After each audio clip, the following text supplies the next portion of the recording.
राधे राधे दोस्तों। मैं बबीता त्रिपाठी एक दर पूजा गीत गाने जा रही हूँ। अगर आप लोगों को अच्छा लगे तो लाइक करिए, सब्सक्राइब करिए, सपोर्ट करिए, बहुत सारा प्यार दीजिए। धन्यवाद। दुअरा बरतिया बजनवा बजाविला, दुअरा बरतिया बजनवा बजाविला, अंगना में अम्मा ढरी लोरई लाला, अंगना में चाची ढरी लोरई लाला, दुअरा के पापा जब घर में समाइले हो, दुअरा से चाचा जब घर में समाइले हो,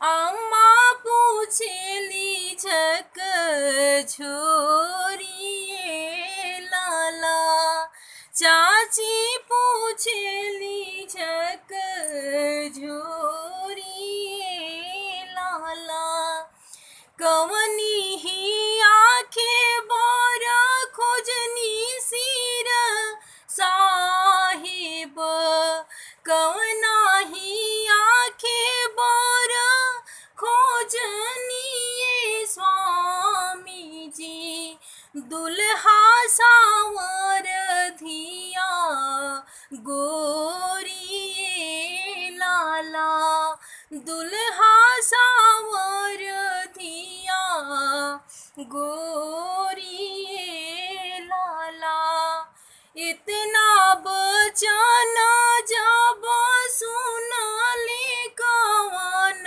पापा, इतना बचन जब सुनले अपन पापा, अरे इतना बचन जब सुनले अपन चाचा, मम्मी के दिले समझाइए लाला, चाची के दिले समझाइए लाला, सावर सावर जानी कहाँ धनिया हो, सावर सावर जानी कहाँ धनिया हो, सावर बरस कुमार लाला, सावर बरस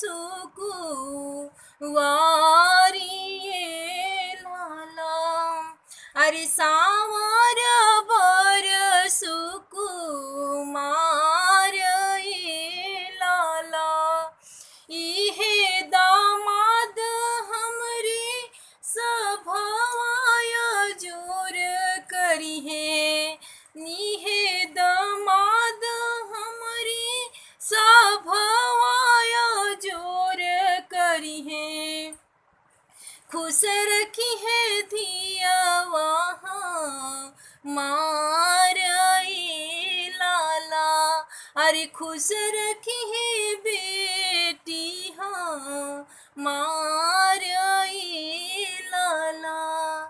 धन्यवाद दोस्तों। मेरे गाना को ज़्यादा शेयर करिए, सपोर्ट करिए, बहुत सारा प्यार दीजिए। धन्यवाद।